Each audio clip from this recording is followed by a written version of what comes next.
Boche gold and diamonds. Buy now, pay later. Shoranur railway സ്റ്റേഷന് സമീപത്തെ നവീകരണ പ്രവർത്തികളുടെ ഭാഗമായി നമ്പ്രം ഭാഗത്തേക്ക് മണ്ണും മാലിന്യവും തള്ളിയതിനാൽ ആശങ്കയിലായി പ്രദേശവാസികൾ.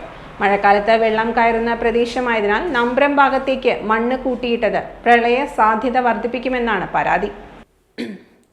മാത്രമല്ല, ഭൂമി ഏറ്റെടുക്കുകയോ അറിയിപ്പ് നൽകുകയോ ചെയ്യാതെ സ്വകാര്യ വ്യക്തികളുടെ സ്ഥലത്ത് നിർമ്മാണ പ്രവർത്തികൾ നടത്തുന്നതായും പരാതിയുണ്ട്. എ ക്യാബിനും ബി ക്യാബിനും ഇടയിൽ പാളം നിർമ്മാണ പ്രവർത്തികളാണ് ഇപ്പോൾ പുരോഗമിക്കുന്നത്. ഇതിന്റെ ഭാഗമായി വൻതോതിൽ മണ്ണും മാലിന്യവും നീക്കുന്നുണ്ട്. ഇതെല്ലാം സമീപത്തെ തോട്ടിലേക്കും സ്വകാര്യ വ്യക്തികളുടെ സ്ഥലത്തേക്കും നീക്കിയെന്നാണ് പരാതി.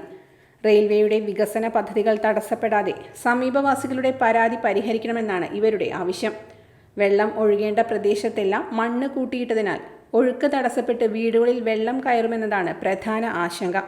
മഴക്കാലം വരുന്നതോടെ പ്രശ്നം രൂക്ഷമാകുമെന്നും പ്രദേശവാസികൾ പറഞ്ഞു.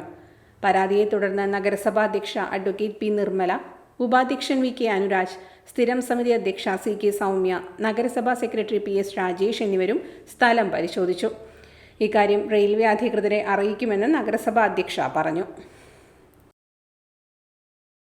Time kids pre school, Mannannur road, Vaniyamkulam.